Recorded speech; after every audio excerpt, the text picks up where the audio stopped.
నమస్తే, welcome to I news. మధ్యప్రాచ్యం మరోసారి ఉద్రిక్తతలతో ఊగిపోతుంది. Israel Hamas మధ్య కాల్పుల విరమణ ఉన్నప్పటికీ గాజాలో ఇజ్రాయెల్ డిఫెన్స్ ఫోర్సెస్ కీలకమైన వైమానిక దాడిని నిర్వహించింది.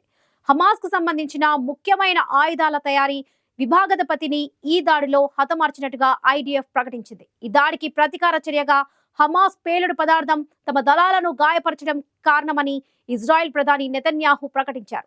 గాజాలో జరుగుతున్న ఈ కీలక ఆపరేషన్ వివరాలేంటి, అలాగే ఉత్తర సరిహద్దుల్లో హెజ్బొల్లా నుంచి వస్తున్న సవాలేంటి అనేది తెలుసుకుందాం.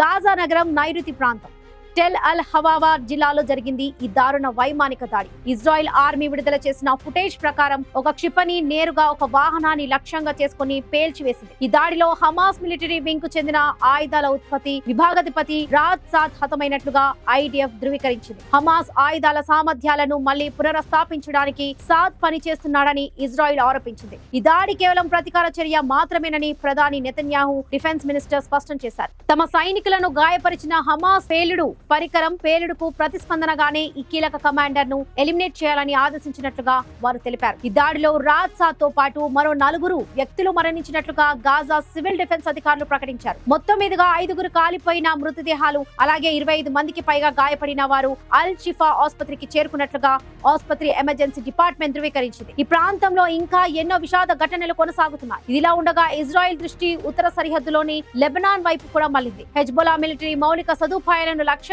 చేసుకోవడానికి ఉద్దేశించిన దాడిని తాత్కాలికంగా నిలిపివేసినట్లుగా ఇజ్రాయెల్ సైన్యం ప్రకటించింది. హెజ్బొల్లా చీఫ్ మాత్రం తమ డిఫెన్స్ తాము చేసుకుంటామని, అమెరికా లేదా ప్రపంచం మొత్తం ఇజ్రాయెల్ కు మద్దతు పలికినా తమను నిరాయుధాలను చేయలేరని అసర్ట్ చేశారు. గాజాలోని కీలక దాడి లెబనాన్ సరిహద్దుల్లో కొనసాగుతున్న టెన్షన్స్ మధ్యప్రాచ్య శాంతికి అతిపెద్ద థ్రెట్ గా మారాయి.